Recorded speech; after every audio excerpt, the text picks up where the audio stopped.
bonsoir, merci de votre fidélité. Bienvenue dans votre mag Sport à la Une. Au sommaire, les Lions du beach soccer reçus cet après-midi au Palais de la République après leur titre de champion d'Afrique. Ils sont faits chevaliers de l'ordre national du Lion et reçoivent chacun une enveloppe de 10 millions de francs CFA.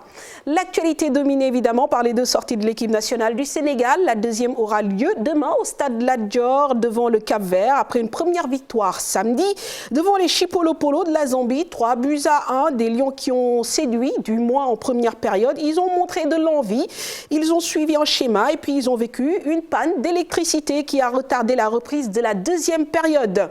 Le groupe qui devait alimenter le stade, mis à disposition par la Sénélec, a manqué d'essence. Les projecteurs de ce stade qui datent des années 80 ont mis du temps à chauffer pour se rallumer. Et voilà pourquoi les acteurs ont démarré avec 13 minutes de retard la seconde période. La pelouse n'est pas bonne, insiste l'attaquant sénégalais Sadio Mané. Cela fait 6 ans qu'on le dit, rajoute Aliou Cissé.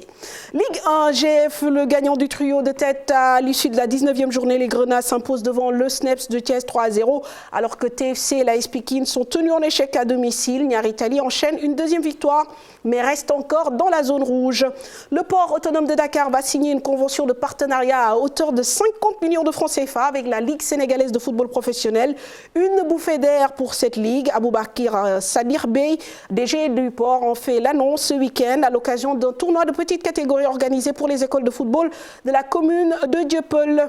Handball, le championnat d'Afrique dames démarre demain à Yaoundé. Les Lions logent dans la poule A avec Madagascar. La Guinée et la Tunisie, elles ont pour objectif de remporter le premier titre de leur histoire. Première sortie mercredi contre Madagascar.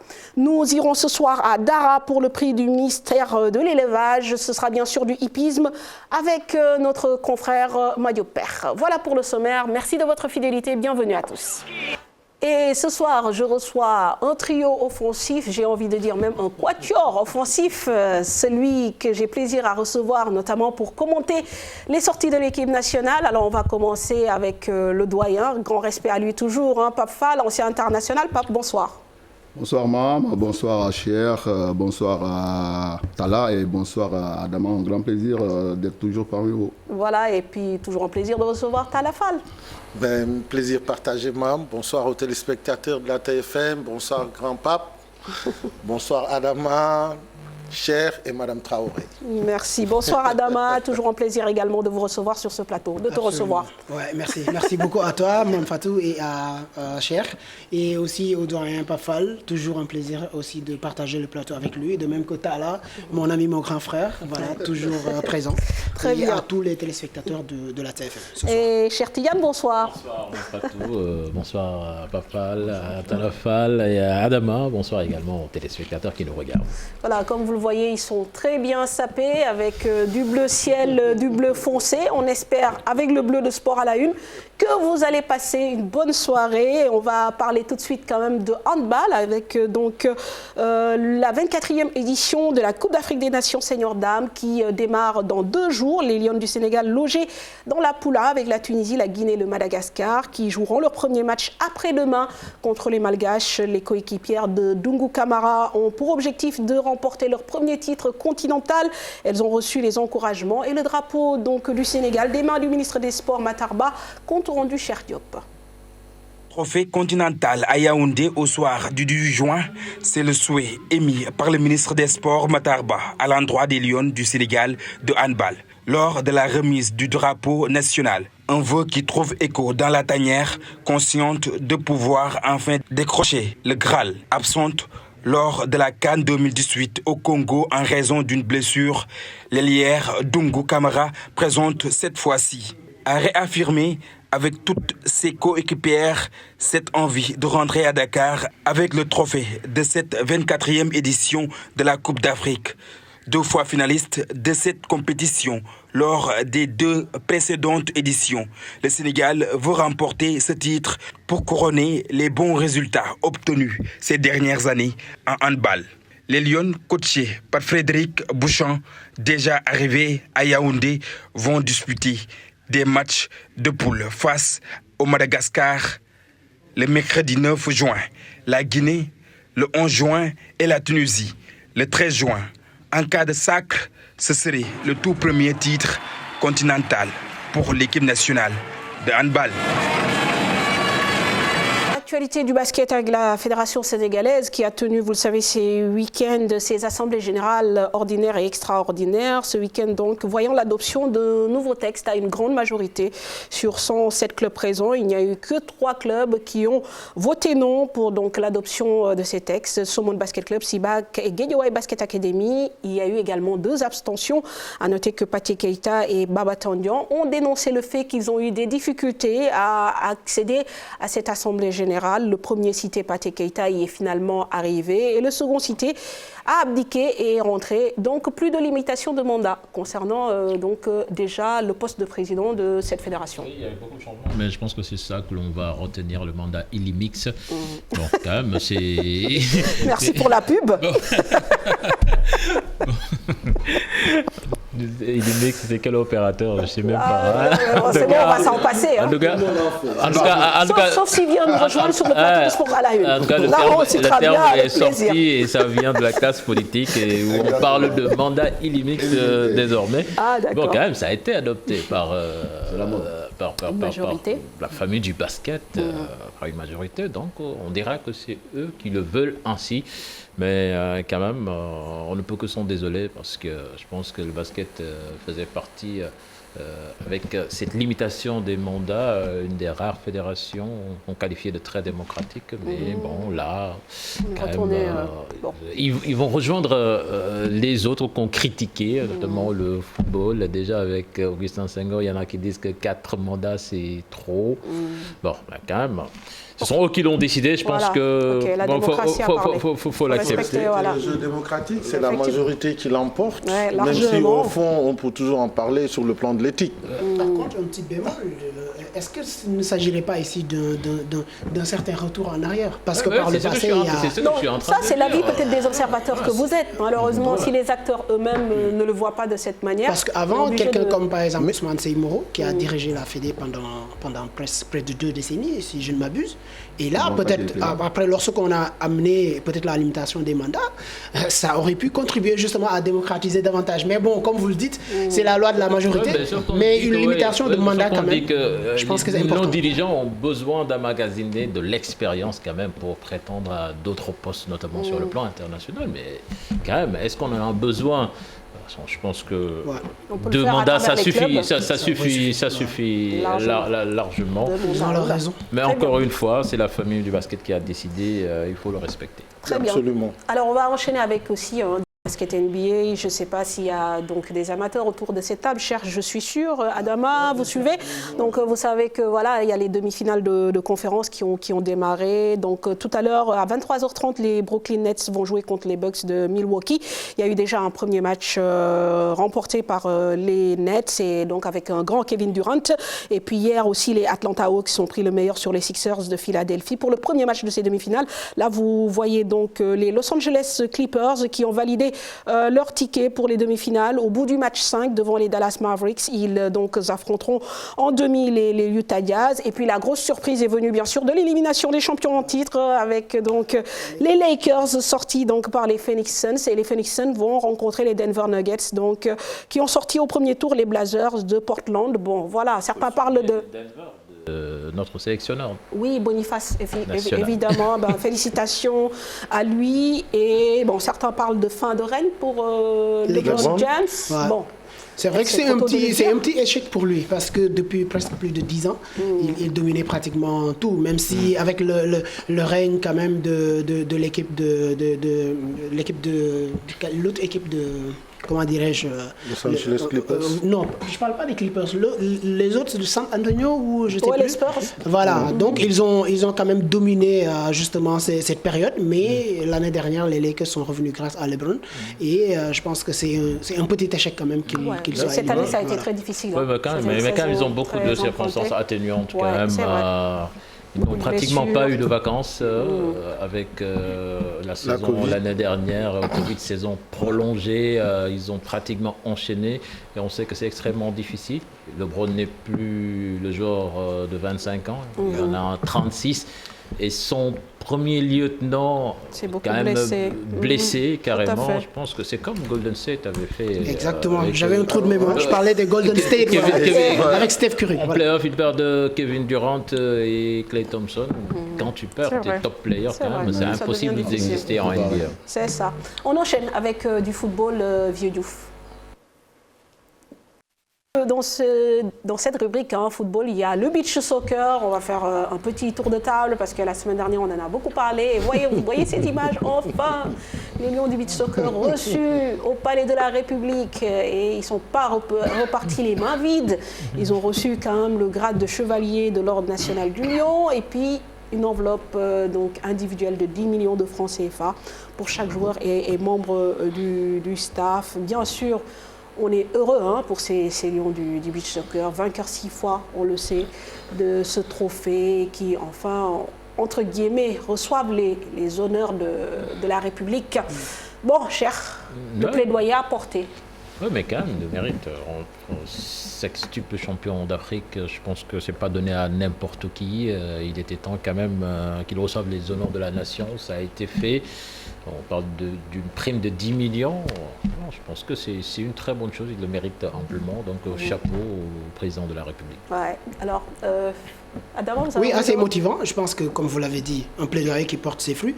Parce que pendant plusieurs années, je pense que ce staff du beach soccer, quand même, s'est battu. Chita, Amadou Boy Bandi, Galasina et tous les autres qui sont autour de cette équipe. Je pense que c'est largement Améry Mamadou Diallo, voilà, c'est Ivani.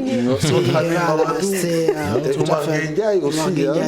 quand même, je pense que c'est largement mérité. Et je pense que le chef de l'État les reçoive enfin, parce que c'est une vieille doléance qui se concrétise finalement. C'est de bon augure, surtout pour la Coupe du Monde qui arrive déjà au mois d'août prochain en Russie. Et j'espère qu'en sus de cette prime individuelle de 10 millions, j'espère et j'ose espérer en tout cas qu'on leur donnera les moyens pour préparer cette Coupe du Monde. Parce que si vous ne vous préparez pas à la Coupe du Monde, j'ai eu la chance d'échanger avec un des joueurs. Il m'a dit que là-bas, si vous ne vous préparez pas, attention, vous risquez de prendre cher. Oui, effectivement. Alors, Tala, rapidement sur... Bon, voilà. C'est normal, parce que depuis le temps qu'il courait derrière cette audience-là, je pense que ça arrive à son heure. Aujourd'hui, ils ont fait l'essentiel, et en plus à domicile. Donc, ce qui n'était pas chose facile. Maintenant qu'ils ont au moins été reçus avec les honneurs de la République, à plus une enveloppe, donc je pense que quelque part, ce n'est quelque chose de normal. Tout à fait.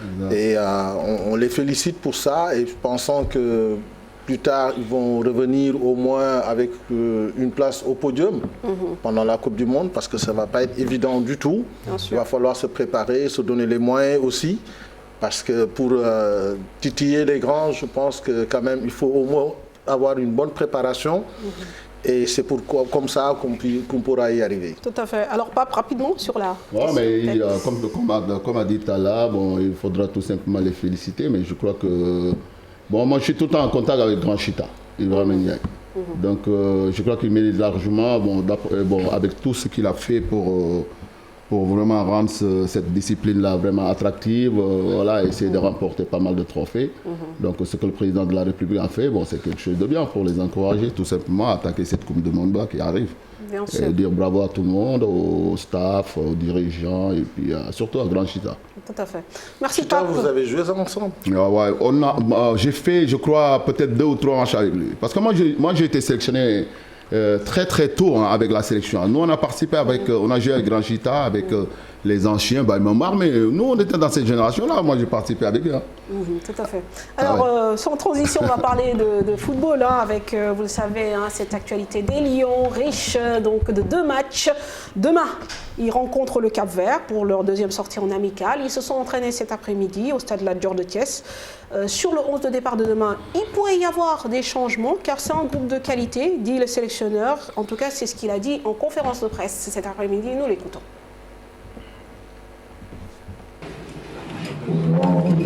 Plus mature, beaucoup plus confirmé que la Zambie. Donc nous attendons un match quand même assez difficile. Voilà. Mais je crois qu'on l'a bien préparé, c'est intéressant, c'est des matchs de préparation. On a choisi ces matchs-là justement pour mieux préparer les échéances qui arrivent au mois de septembre. Oui, donc Coach, vous l'avez dit tantôt, on est en fin de saison, vous pensez aussi à la récupération. Est-ce que cela veut dire qu'on peut attendre à beaucoup de changements pour le match de mardi, étant donné que beaucoup vont jouer? Oui, c'est vrai que quand vous avez un groupe quand même de qualité, l'objectif c'est de pouvoir donner du temps de jeu à tout le monde. Et je crois que nous essaierons d'avoir quand même une équipe continue, compétitive, excusez-moi, et puis être dans la continuité de ce que nous avons fait contre la Zambie. Maintenant, comme je dis ici, dans l'équipe, il doit y avoir des évolutions, on le fera, mais pour l'instant, nous allons rester quand même dans cette continuité. Mais comme je vous l'ai dit, on a quand même quelques incertitudes qu'on devrait avoir la réponse aujourd'hui, cet après-midi. Donc à partir de là, on verra s'il faut donner du temps de jeu à d'autres garçons ou garder l'équipe qui a débuté contre le... Voilà, continuité ou stabilité. C'est vrai que même le sélectionneur n'est pas tranché, puisqu'il parle d'incertitude autour de certains joueurs. Et on sait que c'est un débat aussi qui se pose. Le Sénégal n'a pas un 11 de départ. Quand le 11 joue bien, à la limite sur la prestation d'après, on le change. Alors, continuité ou changement? C'est quand même assez compliqué. Oui, en fait, actuellement, le Sénégal est dans une phase où nous sommes à 6 mois de la CAN. Donc aujourd'hui, on dit souvent qu'un coach ou en tout cas un technicien n'a pas de certitude, mais il n'a que des convictions. Parce que les certitudes, elles peuvent, voilà, c'est difficile en tout cas d'avoir des certitudes parce que les choses peuvent changer du jour au lendemain. Il ne peut évoluer qu'avec ses propres convictions à lui Cissé. Donc cela dit, aujourd'hui, nous sommes à 6 mois de la CAN.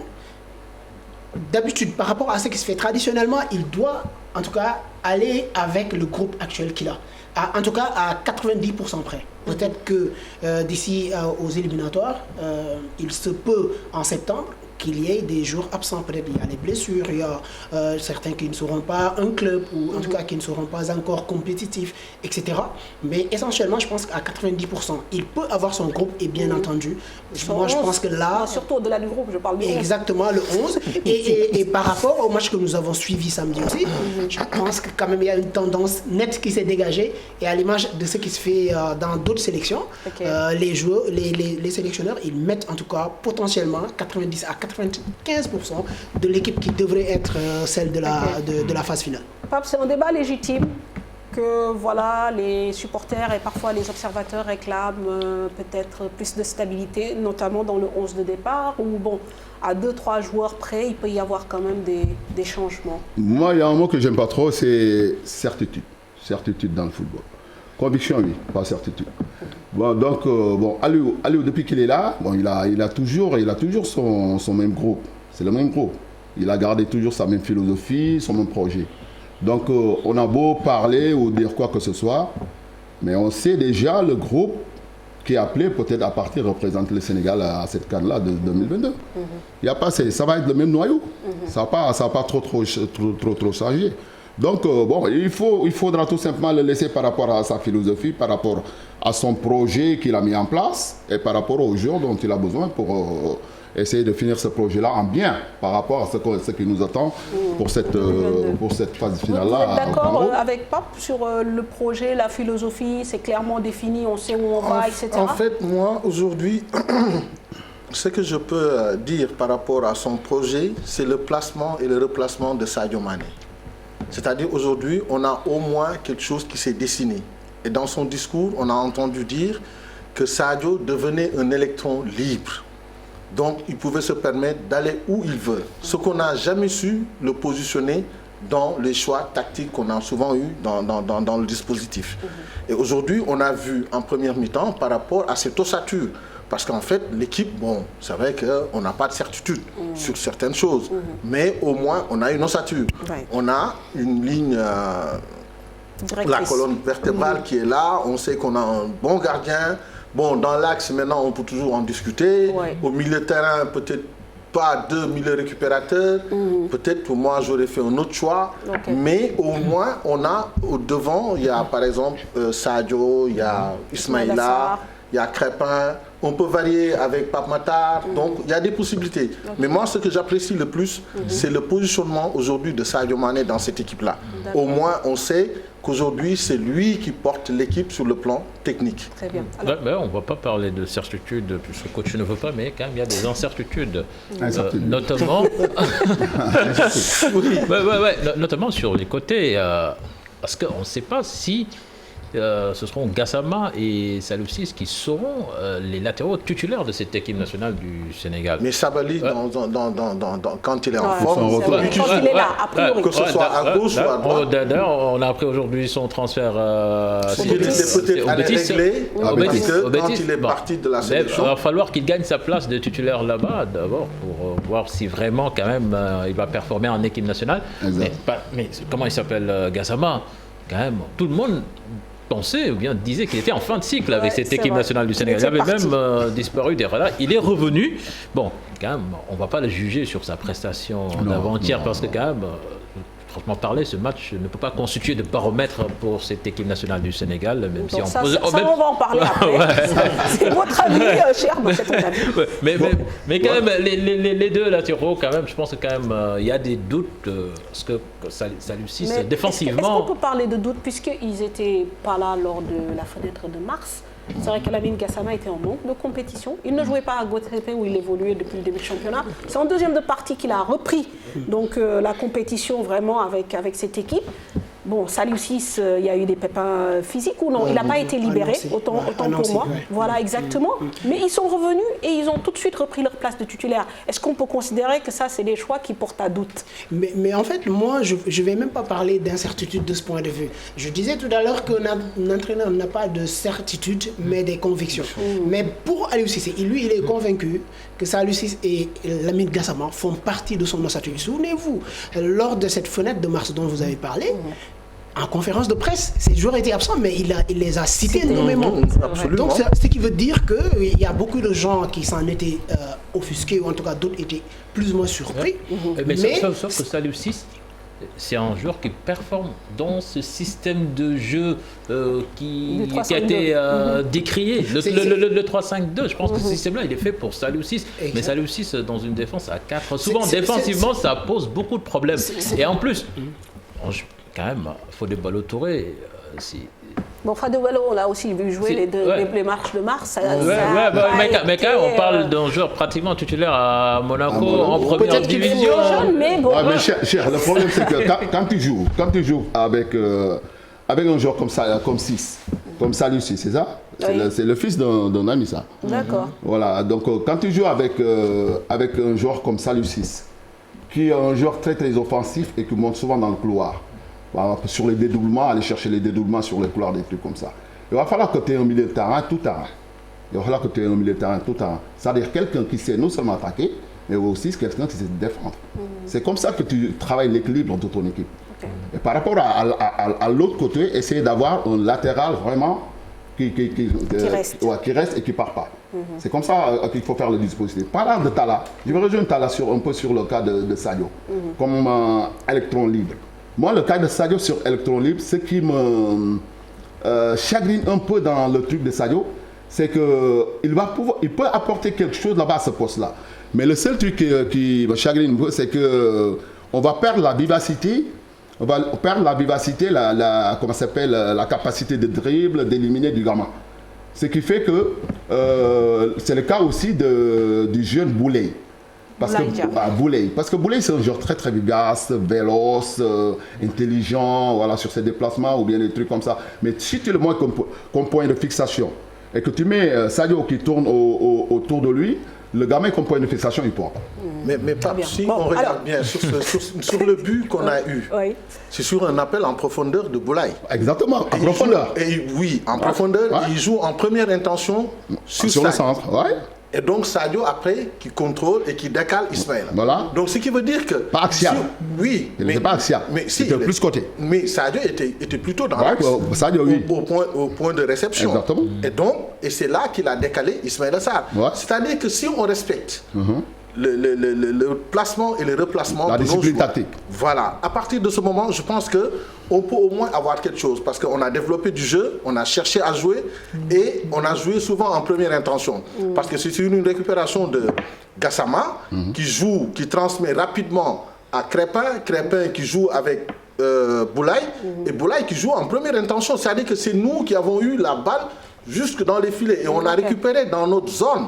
À partir de notre zone et jusqu'au moment de marquer, c'est nous qui avons fait les appels, les mouvements, ce qu'il fallait faire. Et donc, à partir de ce moment, il a fallu faire des choses et ils les ont bien faites. Quand même que ça a été bien huilé. Alors moi, je parlais juste, en fait, mon point de départ, c'était vraiment le 11 de départ. Est-ce qu'il fallait repartir, par exemple, par rapport au match de demain, sur, par exemple, le même 11, ne pas trop changer, quoi. Mais bon, vous avez l'air plus de parler du groupe. Ça devrait être le cas, je pense. Ouais, très bien. On repartira sur le même 11 pour encore créer des automatismes et des certitudes. Peut-être pas forcément. Parce que quand on regarde la position de Saliou Ciss et de quand même Lamine Gassama, ça fait un moment qu'ils sont dans cette équipe. Ouais. Depuis 2017, il ne faut pas l'oublier.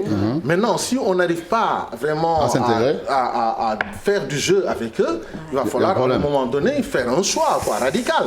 Soit ils sont là pour être de bons titulaires, mais sinon il faut aller chercher d'autres jeunes. Tout à fait. Il faut aller chercher d'autres jeunes. Il faut avoir le courage aussi. Sachant que Sabali n'est pas là et que Sabali a pris un titulaire. Mais dans ce cas-là, quand même, c'est des gens qui sont là quand même depuis un bon bout de temps. Oui, bien sûr. On est d'accord là-dessus. Alors on va revoir. Quand même, on n'est pas au moment de la Coupe d'Afrique des Nations. Quand même, je pense que on doit voir les autres jours à l'œuvre, notamment Matar Sarr. Pratiquement, on l'a vu que sur le premier match contre le Congo. Sur une mi-temps, et 4 minutes en deuxième face au Congo. Je pense que c'est un jour qu'on a besoin de voir. Il y en a également d'autres. Fodé Ballo-Touré également. Alors, il faut qu'on le revoie. Je pense que quand même, Aliou a Matar, il doit jouer, cher. Matar, il doit jouer. Ouais, ça c'est clair. Alors, retour sur la rencontre de samedi, c'était contre la Zambie. Bon, si Pape Matar doit jouer, il faut qu'on en parle dans la deuxième partie. Et puis voilà, donc on a dit bien sûr que l'équipe d'Aliou Cissé avait montré un visage séduisant en première période, marquant 3 buts en 45 minutes, une première d'ailleurs sous l'ère de l'actuel sélectionneur. Après une pause plus longue que prévu, causée, vous le savez, par une panne qui a privé le stade de courant. Ce sont les Zambiens qui sont revenus revigorés, qui ont réduit le score sur un coup de pied arrêté. L'équipe du Sénégal est apparue moins en jambes dans cette seconde période, mais l'essentiel était déjà fait. Compte rendu Mamadou Ndiaye. Champion d'Afrique en 2012 avec Hervé Renard, Aliou Cissé délaisse son 3-5-2 et ramène le 4-2-3-1. Avec à la pointe de l'attaque Ismaïla Sarr, Boulaye Dia, Sadio Mané en électron libre. Au milieu, le trio Gueye, Nampalys Mendy et Krépin Diatta, un duo inédit dans l'axe avec Koulibaly Diallo et 2 habitués sur les côtés, à savoir Saliou Ciss et Gassama. Le système 3-5-2, 4-4-2, 4-2-3-1, tout dépend des animations, tout dépend de la motivation, tout dépend de l'agressivité qu'on mettra, si vous voulez, dans toutes ces animations. C'est ce qui donnera en fait un sens pour que le système marche ou le système ne marche pas. Les Lions démarrent en fanfare avec une grosse envie et maîtrise sur le terrain. Les hommes de Cissé ne tardent pas à faire la différence. L'ouverture du score survient à la 21e minute suite à une faute sur Ismaïla Sarr à la surface de réparation. Penalty dont Sadio Mané se charge. Il bat le portier, Lamex Diam. L'attaquant sénégalais marque alors son 22e but en sélection et devient le 2e meilleur artificier de l'histoire des Lions en sélection, devant El Hadj Ousseynou Diouf. Sadio Mané en puissance. 1-0 pour les... Boosté par le public, venu nombreux, sur une belle action, Krépin Diatta bénéficie d'une superbe passe décisive d'Ismaïla Sarr. L'attaquant de Monaco enchaîne avec une belle frappe pour corser l'addition. Juste avant la pause, les Lions multiplient les occasions et s'appuient sur un Ismaïla Sarr en grande forme. L'attaquant de Watford marque le but du 3-0 à la pause sur une passe décisive de Sadio Mané. Pressé par les Zambiens en seconde période, après une longue pause suite à une coupure d'électricité au stade Lat Dior, la défense sénégalaise cède sur un coup de pied arrêté. Dominique Chanda réduit le score à la 53e minute. Le match de football, ça se joue à 2. La Zambie a de grosses individualités aussi. C'est une très belle équipe qui peut causer des problèmes à n'importe quelle équipe. Cette équipe zambienne a causé énormément de problèmes aux champions d'Afrique, l'Algérie, ne l'oubliez pas. Je crois qu'en deuxième période, on avait décidé de reculer un petit peu le bloc, de laisser un petit peu la Zambie de venir nous attaquer et jouer sur les transitions off, sur les transitions def-off. Et jouer en contre-attaque. C'était notre choix sur cette deuxième période. À partir de là, bien sûr qu'ils ont le monopole du ballon, ils ont la maîtrise de la balle, mais ils n'ont pas été vraiment trop exceptionnellement dangereux à part sur ce coup de pied arrêté. C'est vrai qu'on a été déstabilisés par moments. Mais... 3-1, le score final, une victoire probante pour les Lions qui reçoivent ce mardi le Cap-Vert. Voilà, merci Momo Ndiaye pour ce résumé de match. Alors déjà, bon, est-ce qu'on peut parler quand même d'une volonté, d'une envie de bien faire de notre équipe sur ce match? On a senti quand même une équipe motivée. Absolument, je pense quand même que le fait de les avoir titillés un peu lors de leurs 2 derniers matchs ici, donc ça les a fait sortir quand même de le gong et en se disant quand même quelque part, il nous faut prouver au peuple. Bon, c'est un match de foot. C'est vrai qu'ils étaient un peu en dedans, mais là, ils nous ont prouvé quand même qu'ils étaient capables de relever leur niveau de jeu. Et nous tous, on a apprécié lors de ce match-là la première partie. Surtout la première partie, je dis bien, donc de la prestation de l'équipe. Maintenant, on a cherché à jouer, il y avait de l'engagement, il y avait de la détermination et tout. Même si mon ami Cheikh Tidiane n'est pas d'accord, mais au moins, il y a une chose, on a cherché à jouer et on a marqué des buts. Cheikh Tidiane, on s'est créé des occasions, on a fait des appels, on a tiré au but, et vraiment, il y avait du spectacle par rapport aux prestations précédentes. Très bien. Alors, moi déjà, j'aimerais interroger le technicien sur le système. C'est vrai que bon, le sélectionneur le disait, l'animation du système dépend aussi de la volonté des joueurs, de leur envie de bien faire. Vous avez vu que bon, cette volonté, elle y était. Certains parlent de 4-3-3, pardon. D'autres vous dites que c'était un 4-4-2. Ouais, mais tu sais, tous les systèmes sont modulables. Les systèmes sont modulables. Le système qu'on a joué, c'est beaucoup plus un système sur... Ça peut être un 4-3-3 avec une pointe haute, qui était Sayo. Ça peut être un 4-4-2 si les deux excentrés ils reviennent sur la ligne des deux. Ça peut être un 4-2-3-1 si jamais il y a Nampalis et Ghana. Mais on ne parle pas de système. Les systèmes, ils sont modulables. Du 3-5-2, tu peux passer au 5-3-2. Du 4-1-4-1, tu peux passer à 4-2-3-1. Voilà, des trucs comme ça. Donc, les systèmes ils sont... C'est facile de le faire sur un terrain aussi sur un terrain aussitôt, mais... Non, je veux dire, c'est facile pour un joueur de maîtriser plusieurs systèmes en même temps sur une partie? Sur une partie de match? Oui, mais ça peut bien être. Ça peut bien être. Mais tout dépend de l'entraîneur, de ce qu'il veut mettre en place. Tout dépend de l'entraîneur au moment où il est dominé sur une partie de terrain, des trucs comme ça, de changer rapidement son système. Ce qui nous est arrivé en deuxième mi-temps, c'est ça le problème qu'on a eu en deuxième mi-temps. Parce qu'en deuxième mi-temps, quand on est rentré, normalement, le coach ou le coach adjoint, la première des choses à faire, c'est déjà de regarder la position de l'équipe par rapport au système déjà. Si l'équipe a changé de système ou pas. Parce que s'ils avaient vu que déjà... Ce qu'ils ont fait. Mais bien sûr, ils ont changé. Ils ont fait monter deux attaquants. Gêner la relance. Exactement. Et après, on a eu des difficultés. Ils ont jeté voilà, c'est comme ça. C'est ce que tu as dit. Ils ont gêné la première relance. Ils ont densifié le milieu. Et on a eu des difficultés à jouer. À sortir, Mais c'est à l'entraîneur adjoint de prendre un truc, d'écrire et de dire allez, là ils ont changé le système en deuxième mi-temps. Il y a eu cette réaction ou pas? Ou elle a tardé? Non, il a tardé. Le temps de le faire déjà, les autres ils étaient déjà à un but déjà. Alors, on va laisser Adama le meilleur pour la fin. Oui, Adama, alors sur le système, la volonté, l'envie des joueurs, bon, c'est vrai que je chipote beaucoup sur les placements, voilà, l'animation et autres. Mais cette première période, quand même, elle donne espoir. Elle était convaincante. J'aimerais surtout revenir sur le point dont on parlait tout à l'heure, à savoir, c'est-à-dire comment Aliou va en arriver à construire son 11. Il faut comprendre que par rapport à ce qu'il a proposé samedi passé, il est en phase de match amical. C'est sûr que mardi, demain, il y aura forcément des changements. Peut-être 2-3 joueurs peuvent bouger. Mais il faut comprendre qu'il est en train de préparer les éliminatoires de septembre, puis la prochaine CAN dans 6 mois. Donc, aujourd'hui, je pense que les incertitudes, juste de petite précision sur ce point, les incertitudes, on sait que le gardien titulaire, c'est Edouard Mendy. Mais peut-être dans l'axe, il peut se dire, il va mettre Koulibaly plus Abdou Diallo ou bien il met Cheikhou Kouyaté titulaire avec Koulibaly et décale Abdou Diallo dans l'axe. Ça, c'est la deuxième incertitude. Sur le côté, autant pour moi. Ça, c'est la deuxième incertitude. La troisième incertitude, c'est sur le côté comme arrière-gauche. C'est vrai que c'est un poste qu'il a eu à jouer au Paris Saint-Germain à plusieurs reprises.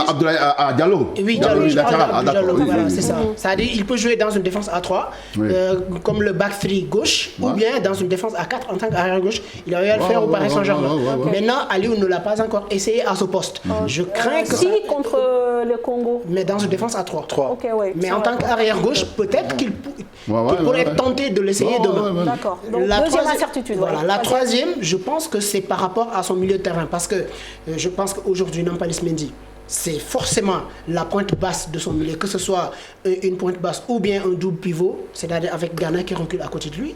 Mais peut-être qu'il va falloir qu'il choisisse entre Krépin Diatta et Pape Matar Sarr. Et le choix de l'un ou l'autre impacterait sur la stratégie tactique avec laquelle il va jouer, soit dans un 4-4-2 à plat, comme ça a évolué à un moment donné hier dans le match, ou bien dans un 4-3-3 avec une pointe haute qui pourrait dans ce cas être Pape Matar Sarr. Et je pense que moi, personnellement, je pense qu'il tend vers ça.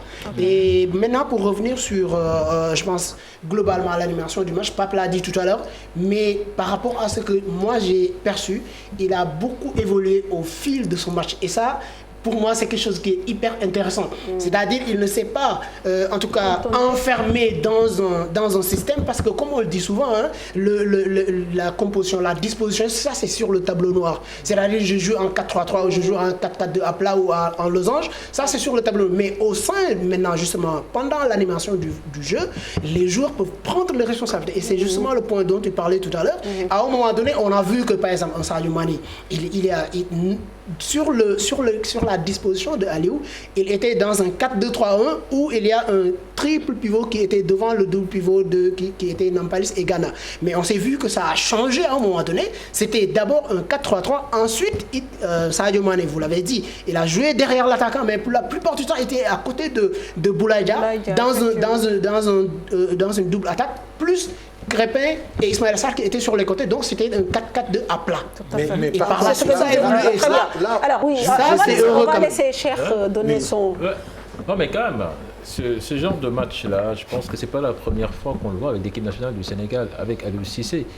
Il y a eu Sénégal, Tanzanie, c'était Tanzanie, notre premier match à la CAN. À la CAN, oui, Tanzanie, oui. Tanzanie. Ce jour-là, le Sénégal ressemblait au Brésil des années 80. Il y a eu... C'est-à-dire dans le jeu. Ça veut dire que c'est pas la première fois qu'on voit une équipe du Sénégal jouer de façon plaisante. Avec un jeu de qualité. En 45 minutes. On l'a déjà vu. Mais quand même... je pense que par rapport au match précédent, l'élément qui a déclenché tout cela, c'est Ismaël Sarr. Tout à fait. On parlera d'Ismaël Sarr. Non, attends, contre les Swatini, on a joué avec deux plots devant, deux avant-centres. Mais quand même, c'est extrêmement difficile de percuter. Ça, c'est un élément.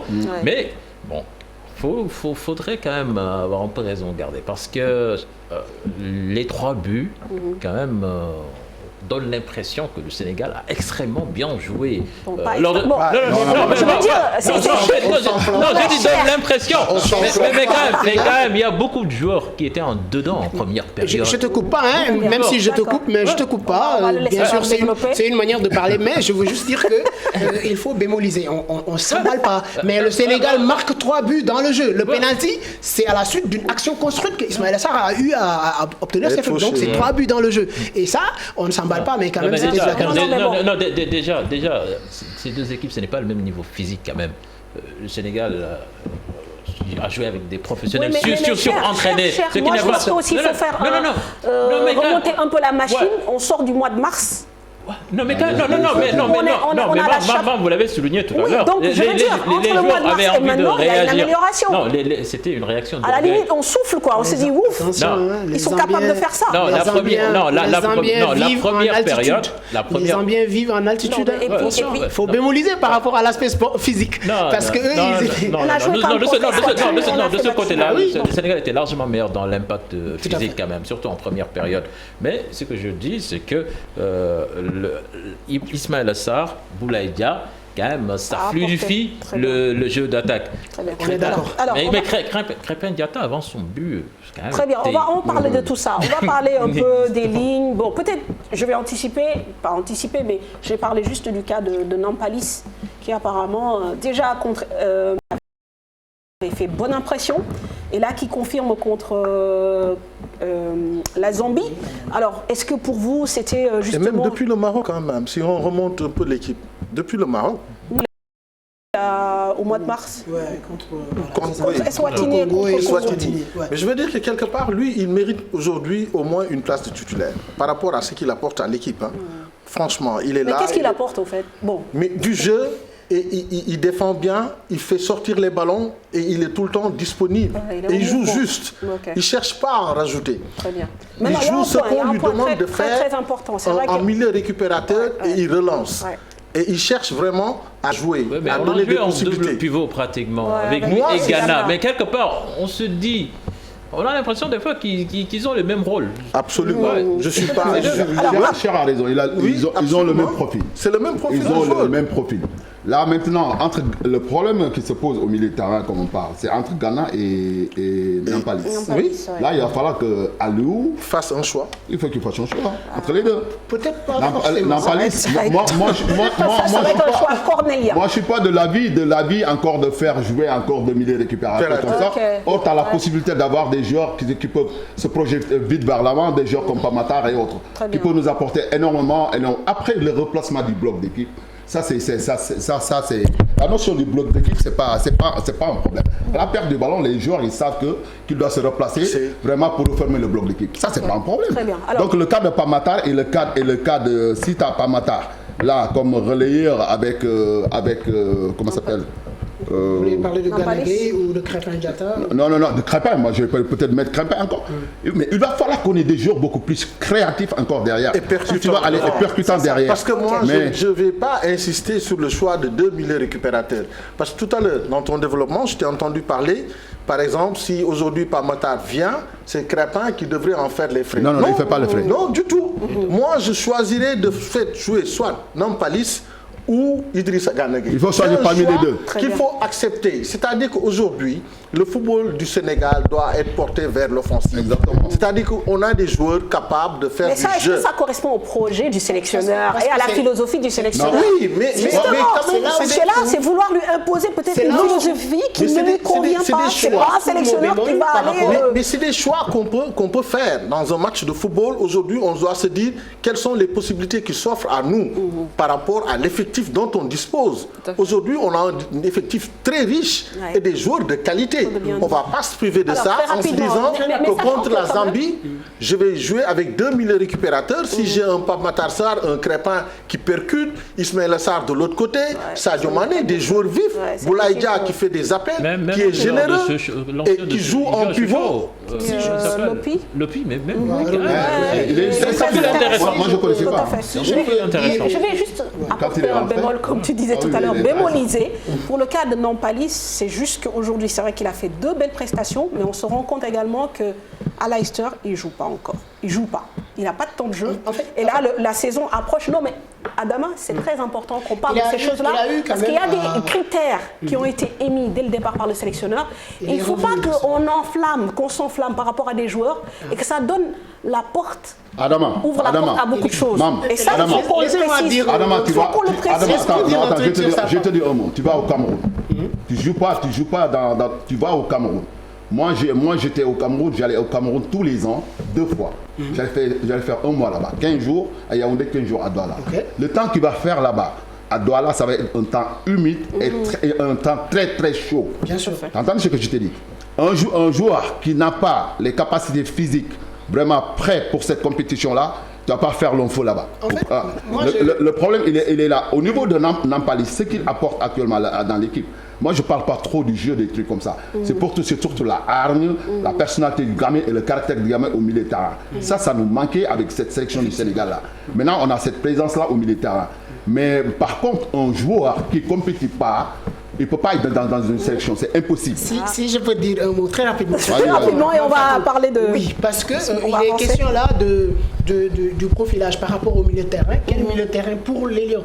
Vous savez, moi je ne défends personne. Hein. J'explique juste par rapport à la manière dont je comprends la chose. Bien sûr. Un entraîneur, un sélectionneur, il évolue en fonction de l'équipe dont il dispose et de ce qu'il veut faire. Parce que les matchs peuvent se suivre et ne pas se ressembler. Vous voyez, et ça c'est un paramètre à mon sens. Une équipe peut avoir son titulaire, c'est-à-dire le 11 meilleur, pas les 11 meilleurs, mais c'est-à-dire comment il peut s'organiser pour arriver à un bon équilibre. Et aujourd'hui, vous avez parlé d'un choix qui doit se faire entre Idrissa Gana Gueye et Nampalys Mendy. Moi personnellement, je dis non. Parce que Nampalys Mendy, c'est un milieu en pointe basse, c'est-à-dire il peut être une sentinelle devant la défense et peut avoir en face de lui deux joueurs à vocation plus ou moins relayeur. C'est ce qu'on appelle les milieux relayeurs. Parce que Nampalys Mendy en soi, c'est un milieu défensif. Vous ne pouvez pas confondre le milieu défensif et le milieu relayeur. C'est des profils différents. Maintenant, est-ce que Nampalys Mendy est capable de jouer avec un autre talent? Est-ce que c'est pas un jeu de mots?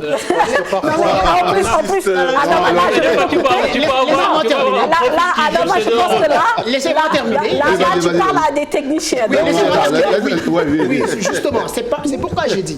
À Leicester, il joue, quand Didier était blessé, Imam Fatou l'a dit, il a joué pratiquement toute la première partie de saison. Donc il a eu cette saison au minimum 20 matchs de championnat, plus les matchs de coupe. Non, mais on anticipe sur les prochaines. Voilà, sur les prochaines saisons. Maintenant, aujourd'hui, si vous l'avez dans une pointe basse, mais Idrissa Gana Gueye, d'abord, je ne vais pas parler de statut, mais je sais que c'est quelqu'un sur qui à l'UCC compte beaucoup. Et ça, c'est un paramètre qui ne doit pas être oublié. Sur quel rôle? La deuxième chose, c'est que... Relais ou au milieu? Oui, j'en viens. Très bien, rapidement, parce que là... À la CAN, mais Idrissa Gana Gueye, à la CAN, il n'a pas joué milieu défensif. Il a joué devant dans un... il y a Pape Alioune Ndiaye qui était la pointe basse du milieu de terrain. Et lui, il s'est projeté et pour preuve, c'est lui qui met le but contre le Bénin grâce à une construction où il s'est projeté devant. Donc, par rapport à ce poste-là, moi, je suis convaincu que Nampalys Mendy peut être la pointe basse de Aliou, plus Pape Matar Sarr et Idrissa Gana Gueye devant lui. Et c'est ça. Et tu élimines Krépin Diatta. Mais bien sûr, il va falloir faire des choix. Mais est-ce qu'il va dans ces cas-là, le positionnement de Sadio Mané ne sera plus aussi intéressant? Il va jouer sur le côté droit. Parce qu'aujourd'hui, on sait tous, et même sans le dire, Sadio aime jouer beaucoup plus à gauche.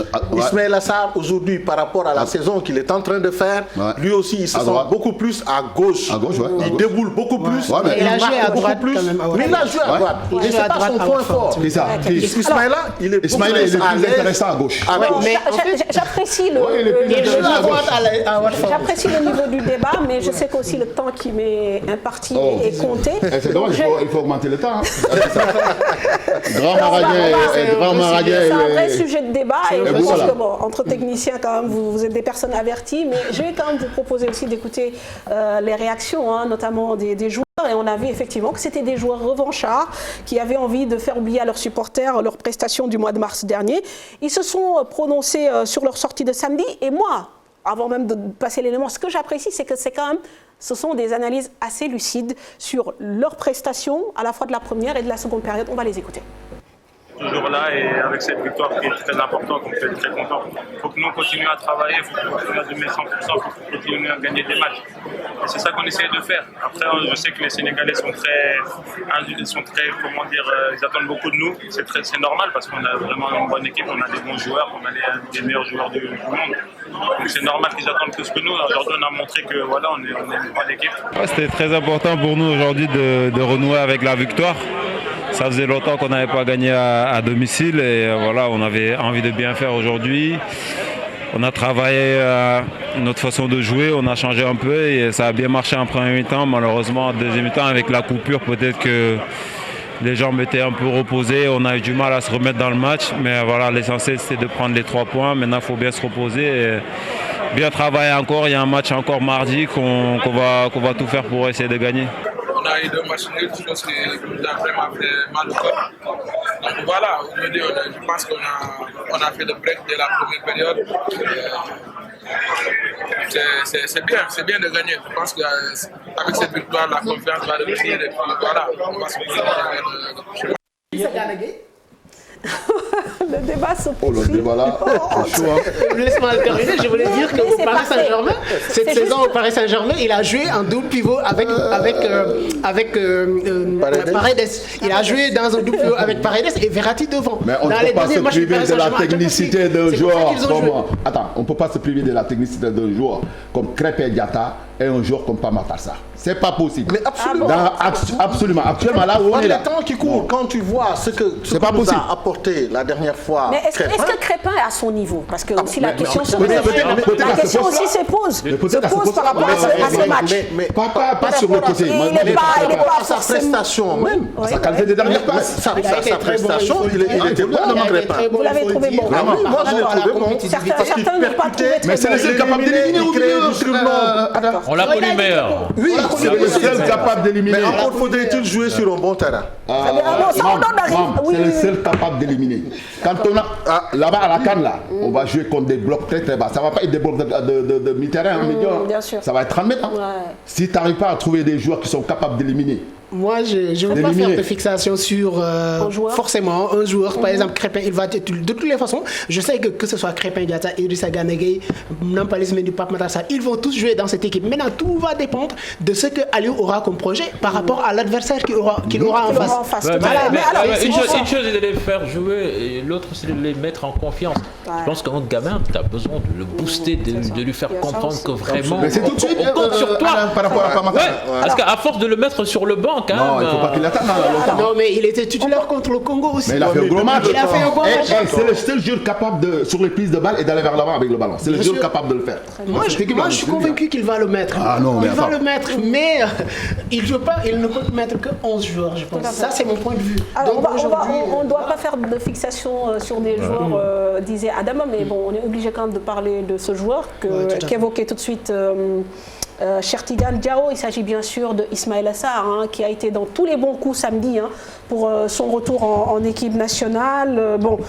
Nous parlons d'un joueur qui a marqué 13 buts cette année, fait 10 passes décisives, donc une saison vraiment probante à Watford, mais peut-être un joueur sur lequel le Sénégal pourra compter pour décrocher son premier titre continental.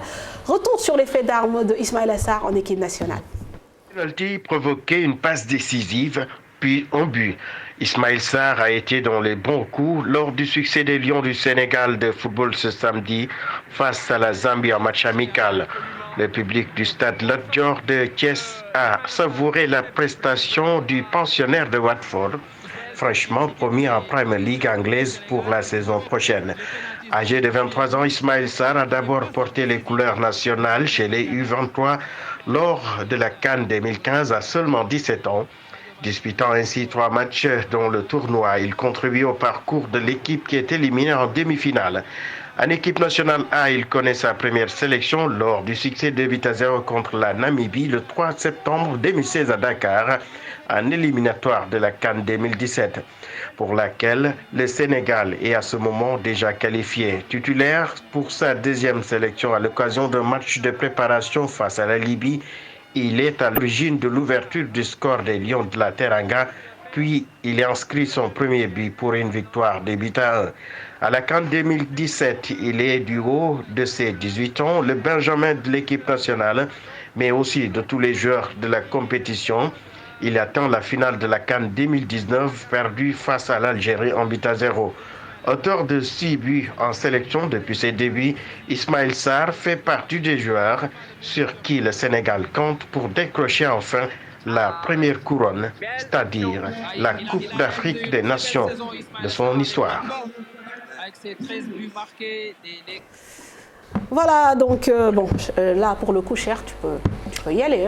Ouais, mais quand même, Ismaïla Sarr, c'est le monsieur plus quand même de cette équipe nationale du Sénégal. C'est le genre de couloir capable de déborder, capable de dribbler, capable de mettre des buts.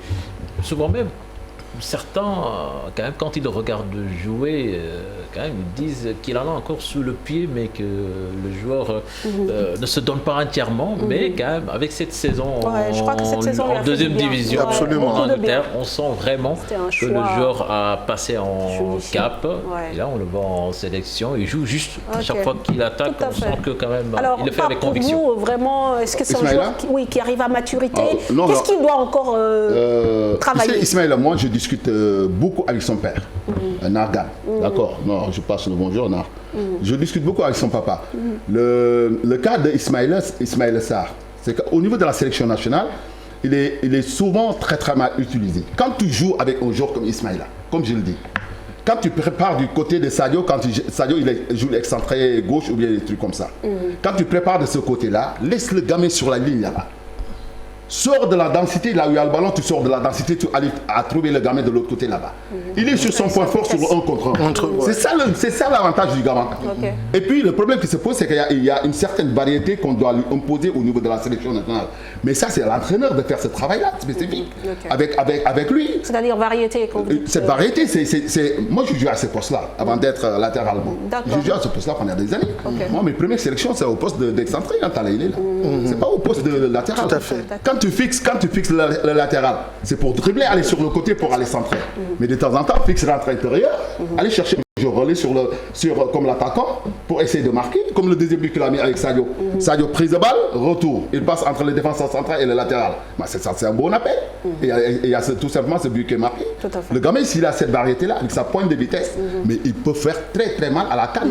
Mais il faut savoir l'utiliser. Moi, j'ai parlé plus de choix de carrière. Bon, l'aspect technique, voilà, l'apport et tout ça, c'est intéressant. Mais on sait que cette année, après la descente de Watford en Championship, beaucoup de gens pensaient que il devait partir en première ligue. Et moi, je sais aussi de sources sûres qu'il avait même une belle proposition de Aston Villa, mais personnellement, il a choisi de ne pas y aller parce qu'il ne voulait pas revivre la même situation que celle vécue avec Watford. Et aujourd'hui, on se rend compte que peut-être physiquement, en termes de compréhension, de barrières de langue, il y a beaucoup de choses sur lesquelles il a pu travailler. Et voilà, c'est une bonne chose. Ça a été un bon choix de rester à Watford. Parce que là, il s'est senti même redevable à cette équipe-là, quand même, qui a investi beaucoup d'argent sur lui. Il ne faut pas l'oublier. La loyauté, c'est important. 40 millions d'euros, non? Oui. Pour le transfert. C'est le plus gros transfert de l'histoire de Watford.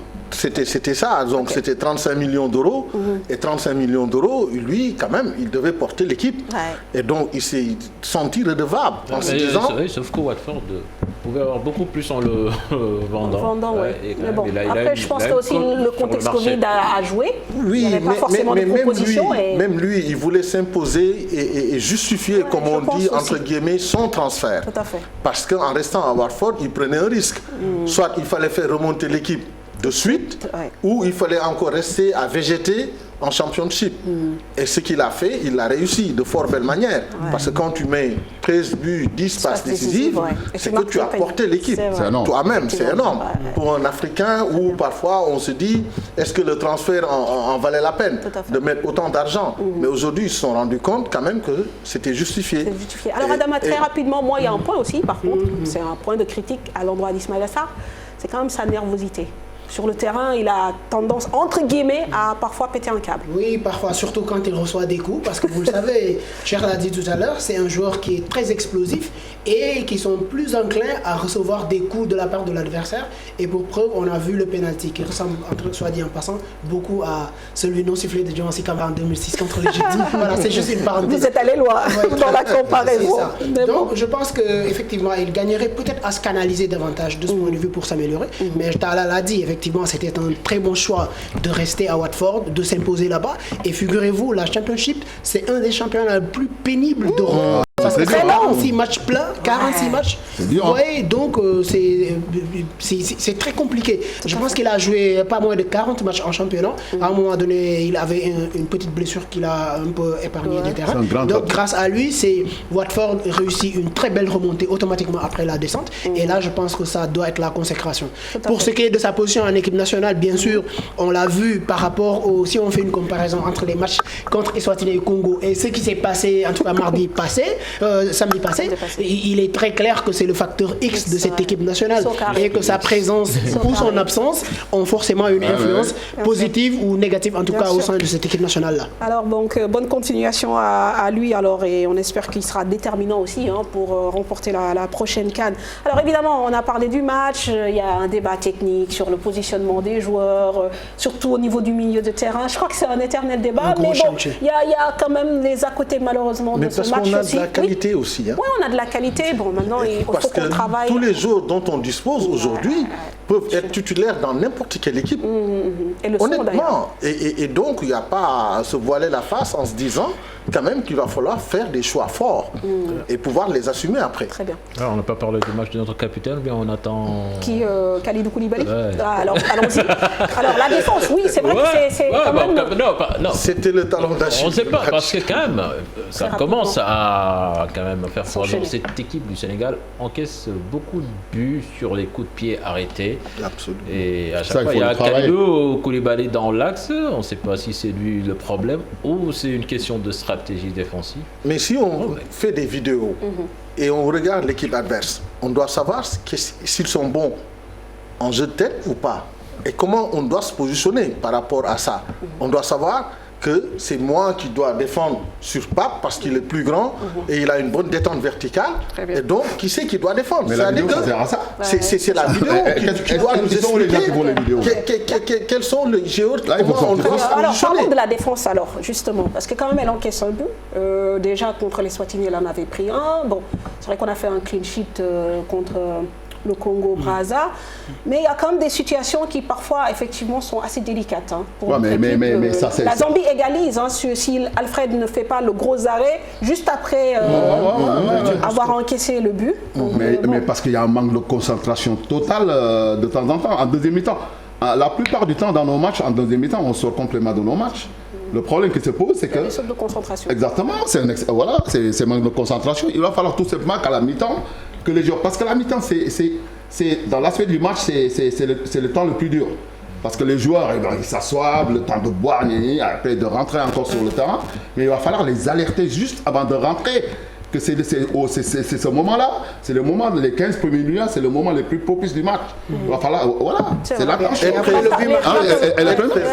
Des matchs aussi. Parfois, le Sénégal, des fois, on rentre un peu difficilement dans nos matchs. Totalement d'avis avec Pape. En général, le retour de la pause et surtout après avoir marqué un but. C'est-à-dire la petite concentration là que vous devez faire. Et je pense que Cher a bien raison de souligner ce sujet sur la défense. Bien sûr que ça peut être, en tout cas, une équipe, elle est en éternel chantier. Bien sûr qu'Aliou Cissé, je pense et j'espère qu'il est conscient de cela. Vous avez parlé tout à l'heure de la vidéo qui doit servir à ça.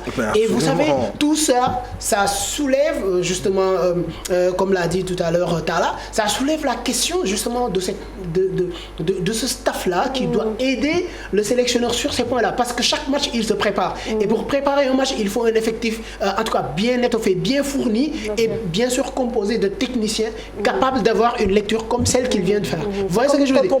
Mais parce que quand on te pose une équation, il faut savoir la résoudre. Encore faudrait-il qu'on ait les hommes capables de réfléchir et de prendre la bonne décision en temps et en heure. Le débat dans le débat. Quelques secondes, juste pour dire que, parce que lorsque vous défendez, pendant les phases défensives, surtout avec des balles arrêtées, que ce soit un corner ou un coup franc excentré ou en tout cas centré, il y a deux choses. Ou vous défendez en zone, ou vous défendez en individuel. Mais ça, c'est aussi un travail en amont qui se fait. C'est-à-dire, je rencontre la Zambie, ou bien je rencontre l'Algérie, ou bien je rencontre le Nigeria. Pour chacune de ces trois équipes, le staff doit avoir travaillé en amont pour identifier exactement, lorsque nous sommes en phase défensive, sur les balles arrêtées, vous êtes en individuel, toi tu prends X, toi tu prends Y. Ça, c'est des choses qui se travaillent. Ou bien on se dit que souvent, les balles arrêtées sont tirées par monsieur X ou par monsieur Y. La plupart du temps, ils cherchent la zone du gardien ou ils cherchent la zone du deuxième poteau. Tout cela, ça c'est du travail qu'il faut faire. Dis-leur de marquer un zone parce qu'ils mettent le ballon. C'est une évidence, non? Défendre en homme à homme. C'est ça qu'il faut faire. On va pas trop, en tout cas, on va pas tirer là-dessus. Yérimina, quand même, ça crée toujours un traumatisme. Très bien. Alors, vous parliez d'environnement et bon, évidemment, il faut qu'on l'évoque. C'est un peu la fausse note de ce match et on sait On s'est renseigné par rapport à cette coupure d'électricité qui a obligé les deux équipes à observer une pause de plus de 30 minutes auprès notamment d'un monsieur qui s'occupe des travaux de réfection du stade. Et donc, je vais taire son nom, mais il travaille actuellement sur ce chantier. Il est ingénieur polytechnicien en génie civil. Alors, donc, il nous a expliqué que les jours de match, comme à l'occasion des grands événements religieux, comme le Gamou, le Magal, les zones concernées sont alimentées en fait en électricité par la Sénélec qui met en place un groupe. Et ce jour-là, le groupe qui a été utilisé venait du site de Medina Gounas, donc où il y avait déjà le Dakar. Et donc ce groupe est arrivé avec un réservoir déjà entamé. À la mi-temps, alors que la réserve du groupe est déjà atteinte, les agents concernés ont mis de l'essence, mais il y a eu une panne d'air.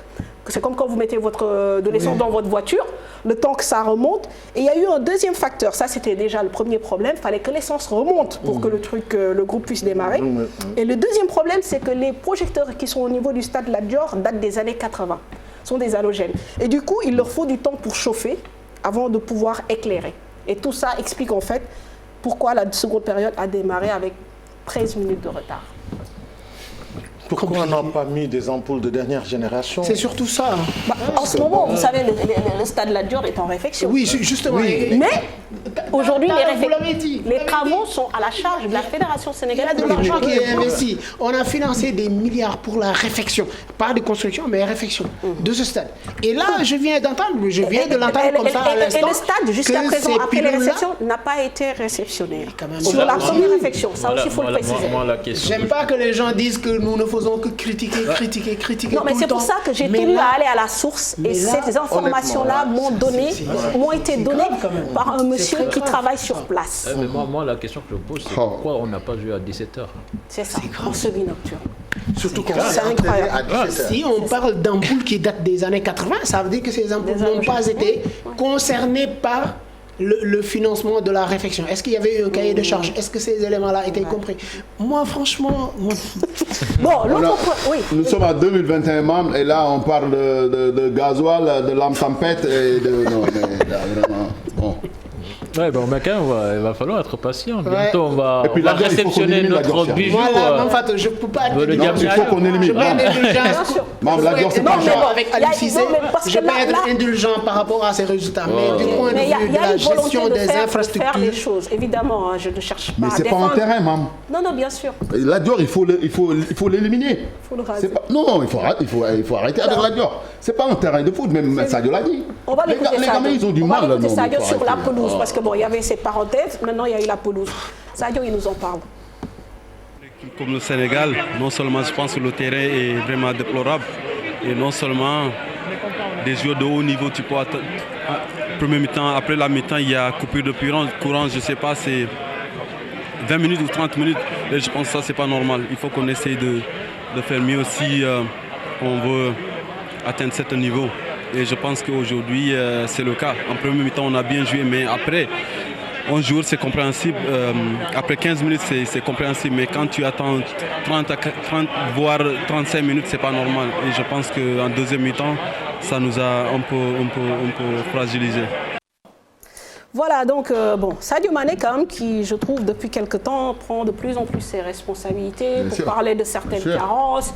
Quand le jeu ne va pas, il le dit. Quand ça ne va pas sur le terrain. Bon, après, cet après-midi aussi, je pense qu'Aliou Cissé en a parlé en disant que, ça fait 6 ans qu'il déplore l'état de cette pelouse. Voilà, ils en ont parlé aux fédéraux, ils en ont parlé à l'État. Ça ne change pas, donc vaut mieux s'adapter. Bon, mais après aussi, s'adapter jusqu'à quand? Dans ce cas-là, on ne peut pas être exigeant par rapport aux garçons. Qu'on se dise la vérité. Exactement. Honnêtement. Parce que même pour la reprise en deuxième mi-temps, il a dit, eux, ils ont mis du temps à redémarrer. Mais oui, c'est normal. C'était pas... Après, les Zambiens aussi. Hein. Oui, mais même si c'est les Zambiens, mais eux, dans leur tête, ils ne pouvaient pas s'imaginer. Chacun fonctionne avec son mental. Effectivement.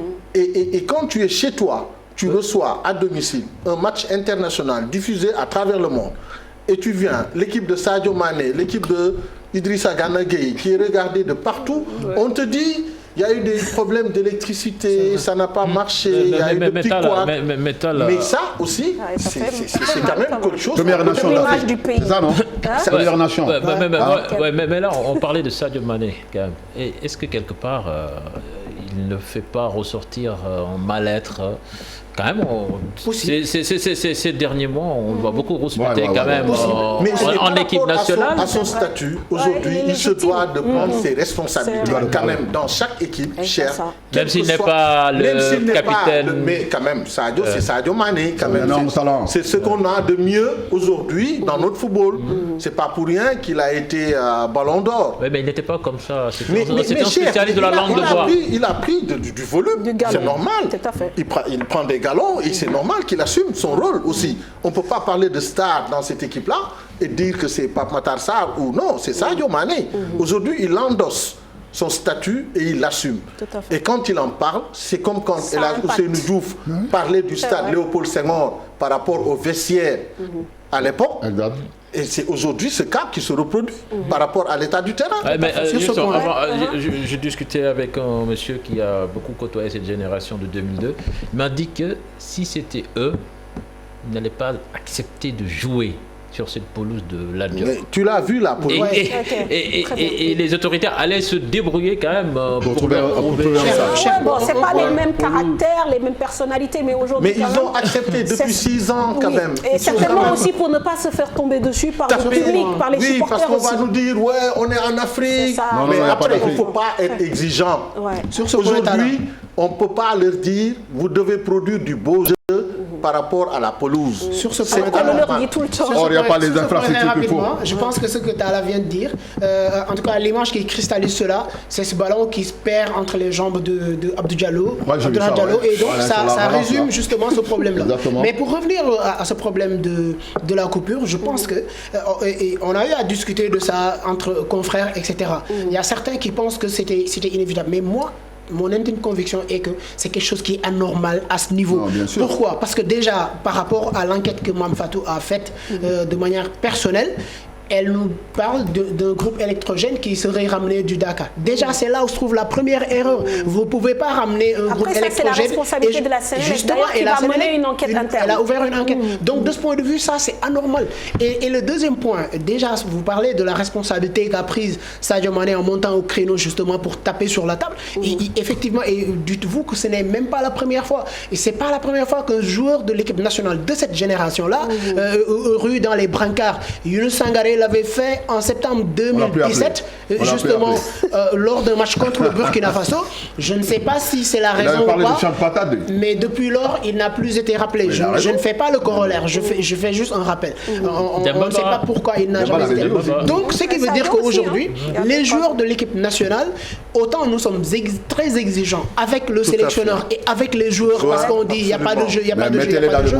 Mais un jeu, vous ne pouvez pas le pratiquer dans certaines conditions. Et ça aussi, je pense que dans l'analyse, que ce soit dans la rue, chez nous, en train de prendre le thé, etc., nous devons prendre cette dimension en compte et parfois essayer d'être indulgents par rapport aux sélectionneurs et par rapport à l'équipe nationale, les joueurs, parce qu'il y a certaines responsabilités qui ne sont pas assumées par certaines personnes et qui sont toujours là. Et à un moment donné, ce sont ces personnes-là qui doivent prendre leurs responsabilités et juguler ce problème une bonne fois pour toutes. Il faut que ça arrête quand même. On sait qu'on parle de réflexion, on sait que c'est à la charge de la Fédération sénégalaise de football. On parle d'un montant entre 300 millions et 400 millions.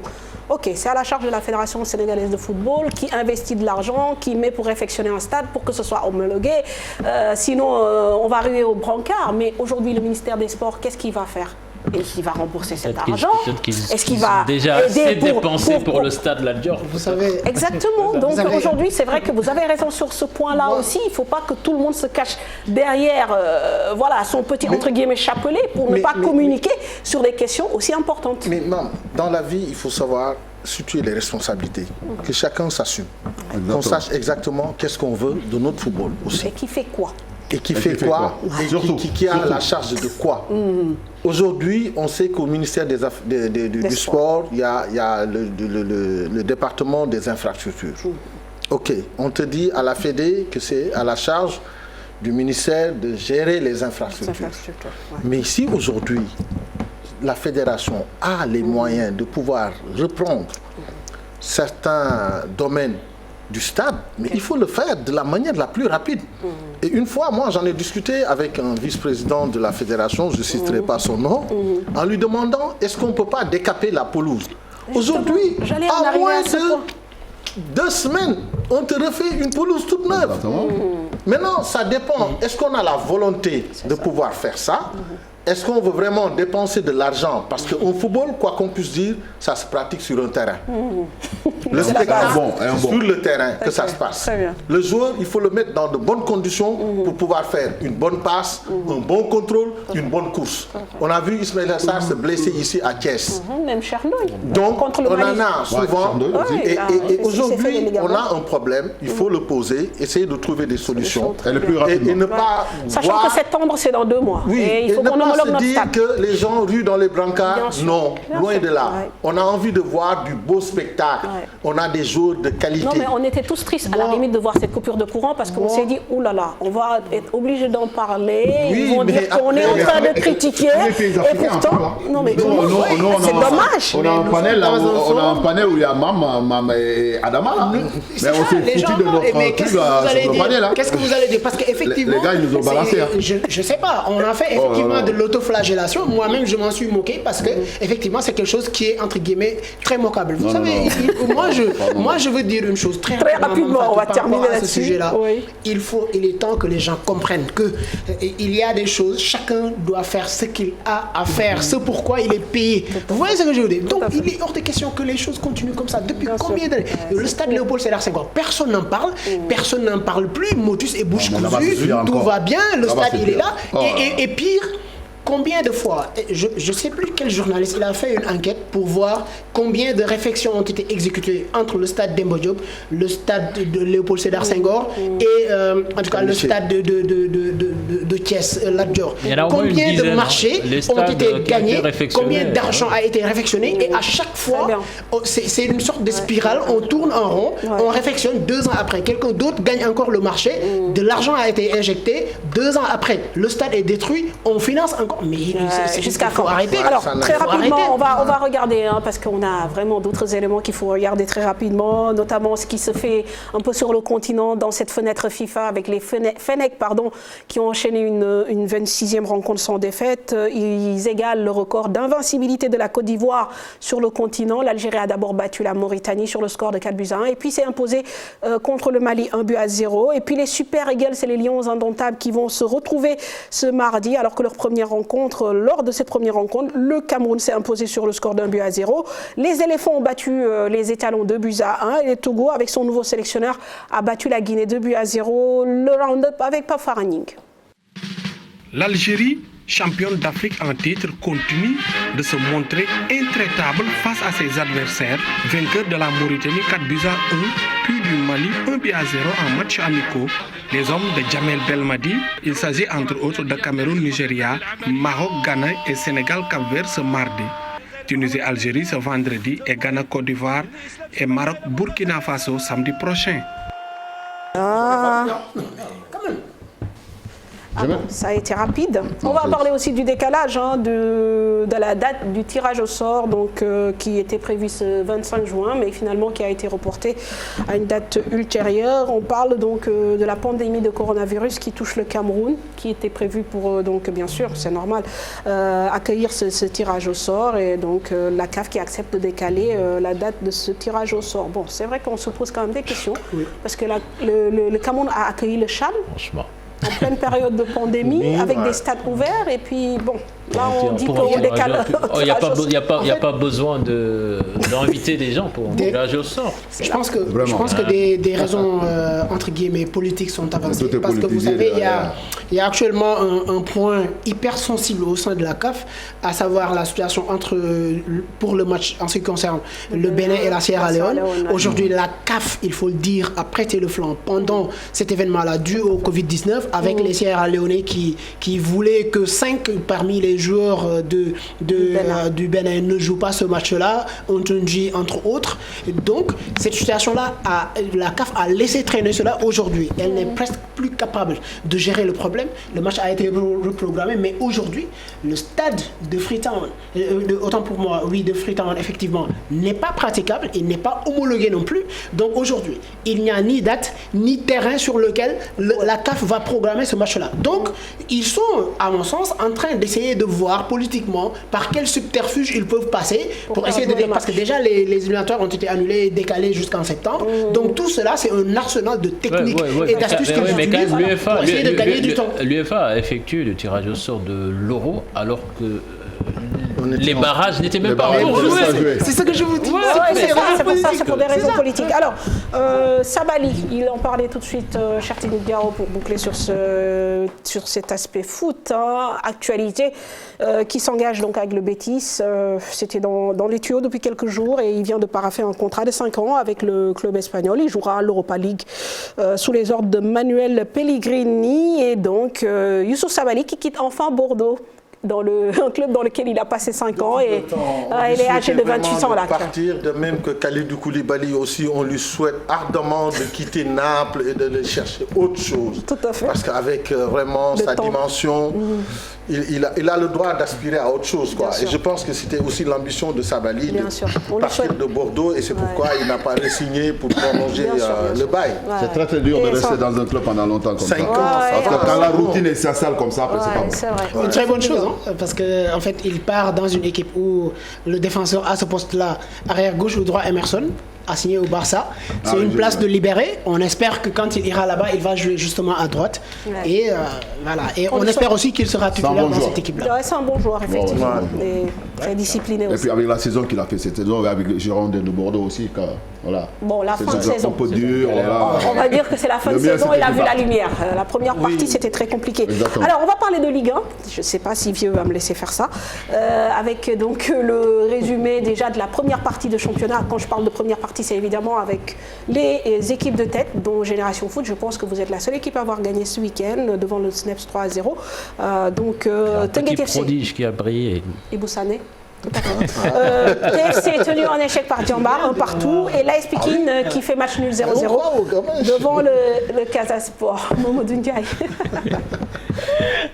3-0 pour l'équipe de Génération Foot qui a fait le gros du travail. Génération Foot, seule équipe du trio de tête à s'être s'imposer lors de la 19e journée de Ligue 1. Les Grenans ont battu le Celeps Excellence 3-0. Ibou Sané a inscrit un doublé et Jean-Louis Barthélémy a marqué le 3e but des académiciens qui occupent la 3e place à 4 points du leader Tenguet FC et 2 points du 2e AS Pikine. Les Rufisquois et Pékinois ont été tenus en échec à domicile lors de cette 19e journée, respectivement par Djambar et le Casa Sport. Tenguet FC mené au score dès la première période par les académiciens de Sali. L'équipe de Rufisque a pu changer de visage en seconde période et égalise grâce au nouvel entrant Malik Ndoye. Un but partout, les Rufisquois arrachent le point du nul et gardent 2 points d'avance sur l'AS Pikine. Des Pikinois qui ont joué devant un public venu nombreux au stade Alassane Djigo, mais Pikine n'a pas réussi à prendre les 3 points devant un Casa Sport solide et parfois même dominateur. Les coéquipiers du milieu de terrain Pierre Manga, élu homme du match, occupent toujours la 5e place avec 26 points, derrière les Djambars de Sali. Alors, on enchaîne avec aussi... si on le permet un tout petit peu quand même, mon coup de cœur quand même, c'est du côté de Pikine. On nous dit qu'ils ont enchaîné 2 matchs, ils ont fait plus de 5 millions de recettes. C'était archi plein. Ça montre que si les gens s'engagent, si les gens vont au stade, comme ça se fait à Pikine, mon club quand même ne vont plus végéter. Il faut ouvrir aussi les tribunes. D'ailleurs, le stade Galandou Diouf, la tribune découverte est toujours fermée. Donc voilà, si on veut aussi accueillir plus de monde, il faut Par contre, chez vous, c'est un problème d'espace. Donc il faudra aussi mettre des tribunes. On vous l'a reproché contre le match de l'AS Pikine. Oui, c'est l'objectif, mam. Mais de toute façon, on a un bon terrain gazonné. Chez nous, on a un super temps. On a un très bon terrain gazonné. Ça, personne ne peut le reprocher. Oui, d'accord, mais au-delà. On a des installations. Mais au-delà des tribunes, à quand les tribunes? Mais c'est un projet, ça coûte de l'argent. Il faut aller chercher un bon transfert pour que le président Mali puisse investir dans les tribunes. D'accord. C'est à l'étude. Hein. D'accord. Il a déjà le devis et tout. Très bien. 20 secondes, juste pour, voilà, au-delà de ce que tu as dit, je pense que ça, peut-être c'est un problème que la Ligue va régler. On espère que peut-être d'autres viendront faire en sorte que les stades homologués pour les matchs puissent justement répondre aux normes, et on espère ça aussi pour Génération Foot. Mais juste un point, surtout par rapport à ce que Cheikh a dit, on a fini de comprendre que cette Ligue 1 sénégalaise peut se vendre. Cette Ligue, elle a de la valeur, et sincèrement, les gens doivent s'investir parce que cette Ligue 1 là, si elle est soutenue, moi je suis persuadé que c'est une question plus de volonté politique. Parce que cette année, oui, c'est ça. Cette année, la Ligue 1, contrairement aux années précédentes, cette année, on a vu un très très très bon niveau de la Ligue 1 sénégalaise avec beaucoup plus de prétendants que les années précédentes. Cette année, que ce soit Génération Foot, Teungueth FC, l'AS Pikine et même l'AS Douane qui a connu un coup de pompe récemment, Djambar, toutes ces équipes-là aujourd'hui, à 9 journées de la fin, le Jaraaf, il reste 9 journées, toutes ces équipes-là, elles peuvent prétendre à remporter le titre. Et ça, il faut le dire.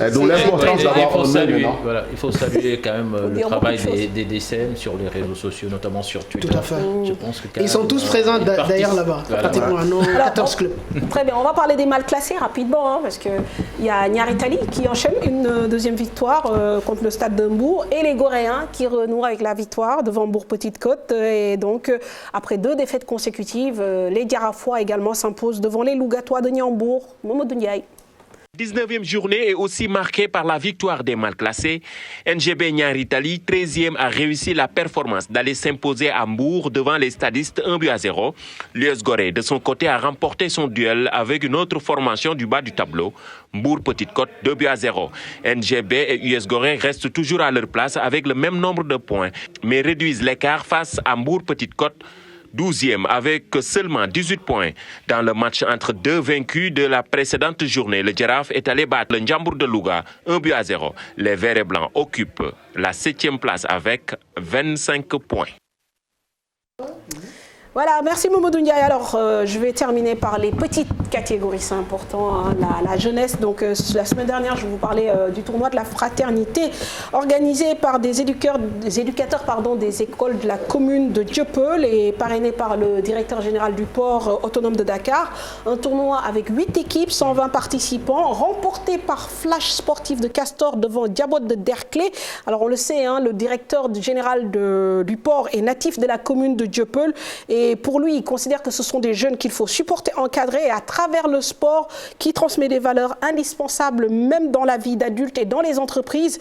Et présent durant ce week-end, le directeur général du port autonome de Dakar en a profité également pour annoncer que la structure étatique va signer un sponsoring à hauteur de 150 millions de francs CFA avec la Fédération sénégalaise de football, 50 millions pour la Ligue sénégalaise de football professionnel, car l'option actuelle du port autonome est de communiquer à travers le sport. Nous écoutons le DG du port.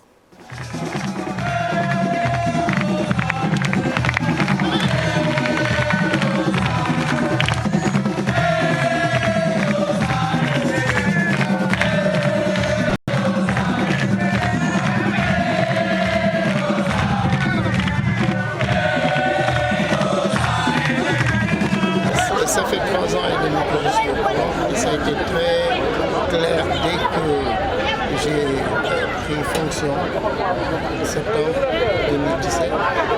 J'ai pris l'option de faire du marketing, tout ce qui est accompagnement que le port fait.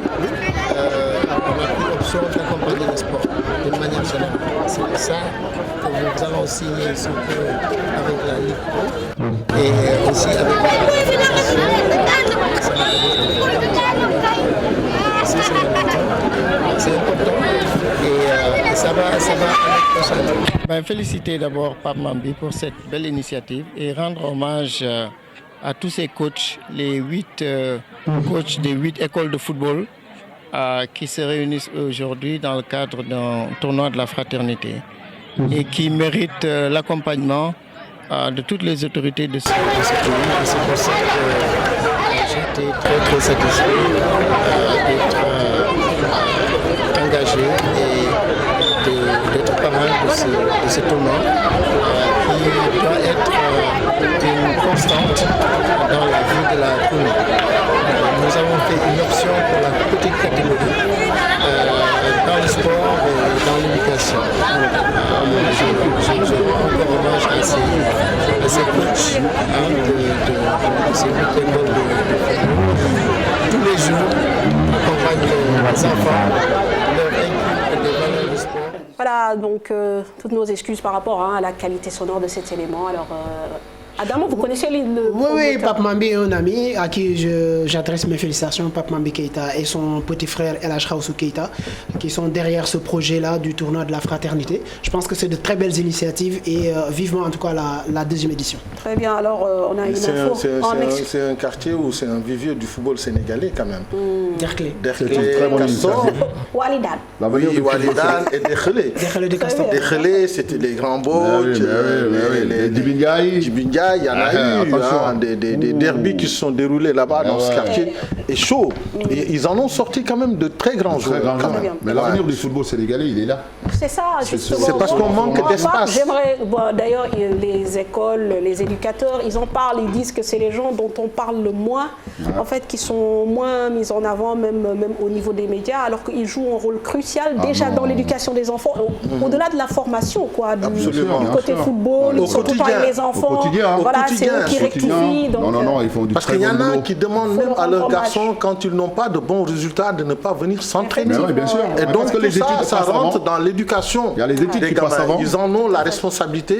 Et je pense que c'est quelque chose qu'ils font très bien. Et c'est l'occasion aussi vraiment de les féliciter parce qu'il y en a tellement d'écoles de foot démunies de moyens qu'il faudrait vraiment encourager et féliciter. Très bien. Et bon, peut-être lui, il l'a annoncé un peu en anticipant. La Ligue qui devrait recevoir cette belle somme, ça va faire du bien à tout le monde. C'est une bonne bouffée. Hein. C'est quand même quelque chose qu'ils attendaient avec impatience et je pense qu'ils sont même en train de démarcher aux autres partenaires. Je pense que, bon, on peut se le permettre de le citer, je pense que c'est la LONASE. Très bien. Donc, ils ont des démarches actuellement avec eux et je pense avec le port. Parce qu'apparemment, par rapport à ce qu'on voit avec le directeur du port, c'est quelqu'un qui s'investit pour la jeunesse et c'est l'occasion aussi de le féliciter. Et peut-être que même la fusion entre l'US Gorée et le port autonome ne serait pas mauvais.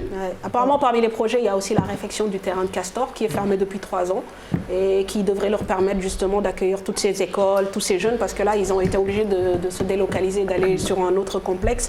Le complexe Busport aussi qui fait de l'excellent travail, qui a aménagé des terrains, qui accueille pas mal de compétitions. Bon, voilà, il y a des initiatives privées qui se mettent en place. Je pense que, comme le disait Cher, avec une volonté politique, un appui, bon, par exemple, de personnalités dans chaque quartier, dans chaque commune, ça peut permettre à aider. Il y a des mécènes aussi qui sont derrière en train de faire du bon boulot, d'installer des terrains. C'est ça. Alors que Vieux Diouf me dit que vraiment c'est fini. Effectivement, c'est vraiment fini. Merci beaucoup de nous avoir accompagnés. Je vous remercie de nous avoir suivis. Merci à Moussa Sen pour le montage, Pape Sarr également qui m'a aidé dans la préparation de cette émission, Momodou Ndiaye pour la coordination et la réalisation des reportages, Vieux Diouf à la réalisation, Madio Père. Désolé, ce sera la semaine prochaine. Voilà, excellente soirée, au revoir.